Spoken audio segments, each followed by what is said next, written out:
poderia sobreviver sem ele. Essa maravilha da engenharia está em toda parte. É parte integrante de aviões, automóveis e dos cabos de alta tensão que levam eletricidade às nossas casas. Ao contrário do ferro, que oxida e se deteriora com o tempo, o alumínio forma uma camada de óxido de alumínio em sua superfície que o protege da corrosão. É 3 vezes mais leve que o aço. Graças à sua baixa densidade e alta resistência, tornou-se o material principal na fabricação de aeronaves. Mas somente em 1807, o químico britânico Humphrey Davy identificou pela primeira vez um metal em um sal chamado alúmen. Identificá-lo foi a parte fácil, mas isolá-lo mostrou-se um grande desafio. Passaram-se cerca de 20 anos até que o químico dinamarquês Hans Christian Ørsted conseguisse extrair o metal.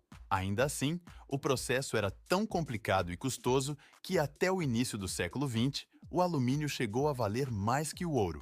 Napoleão III chegava a usar talheres de alumínio para seus convidados mais importantes, enquanto os demais tinham de contentar-se com talheres de ouro. Tudo mudou em 1886, quando uma descoberta tornou o alumínio acessível e econômico.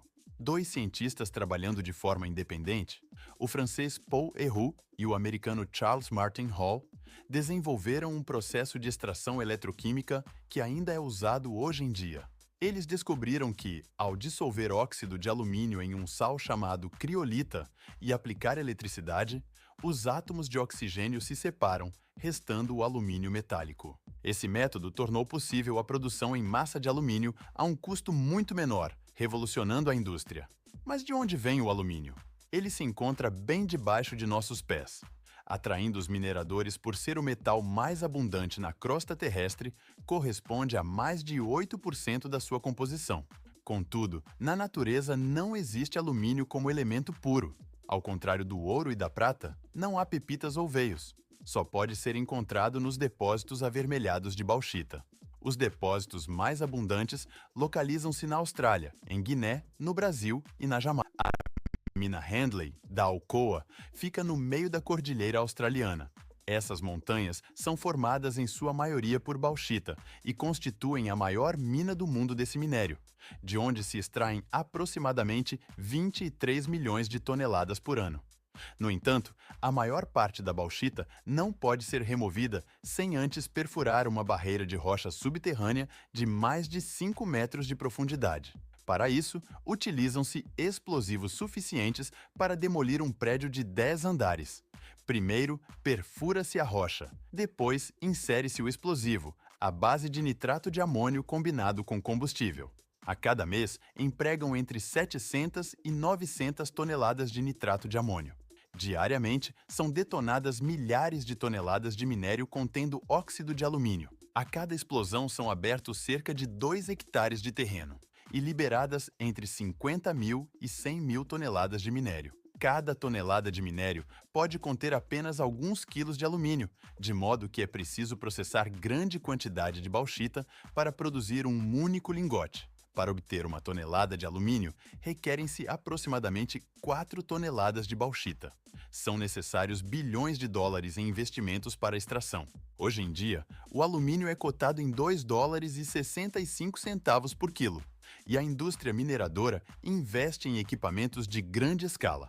Esta escavadeira é a maior do mundo e custa mais de 20 milhões de dólares, sendo igualmente uma das mais caras.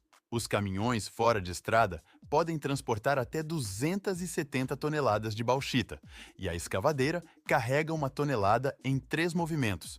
Um caminhão chega vazio e sai completamente carregado em apenas 1 minuto. Depois, os caminhões descarregam o minério na planta de processamento. Para extrair o alumínio do minério, realiza-se um processo de refino chamado processo Baia.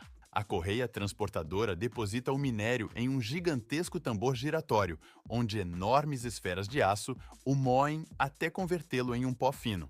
O pó de bauxita é então misturado a um fluido cáustico que separa o óxido de alumínio do restante, resultando em uma solução concentrada de óxido de alumínio.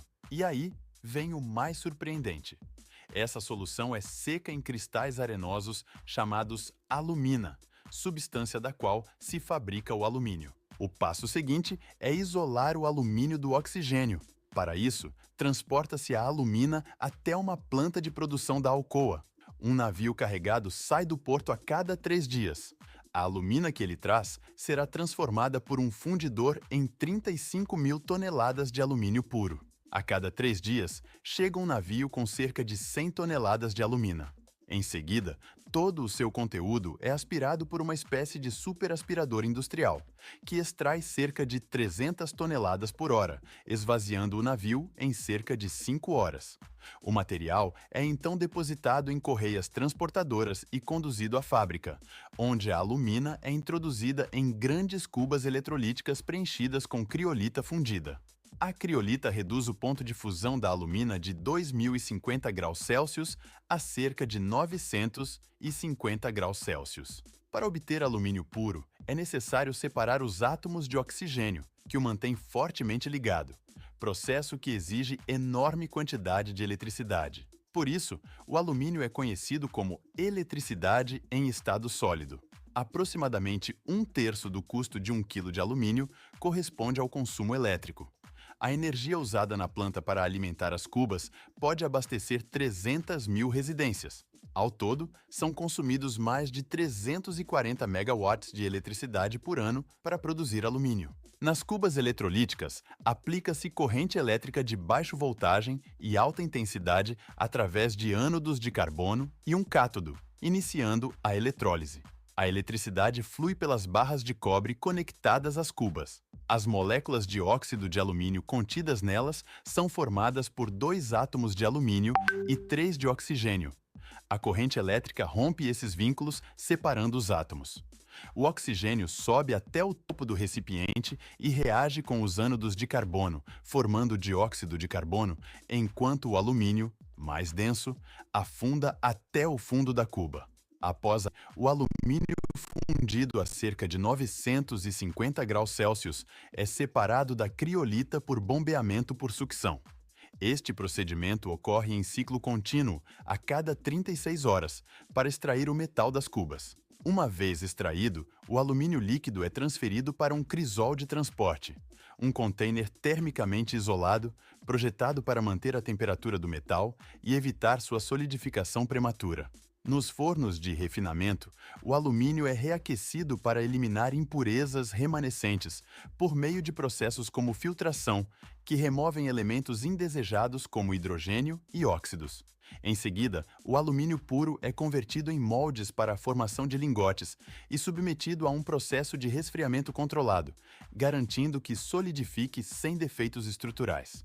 Quando os lingotes estão prontos, são encaminhados a diversas indústrias, onde se tornarão produtos para os setores automotivo, aeronáutico e da construção civil.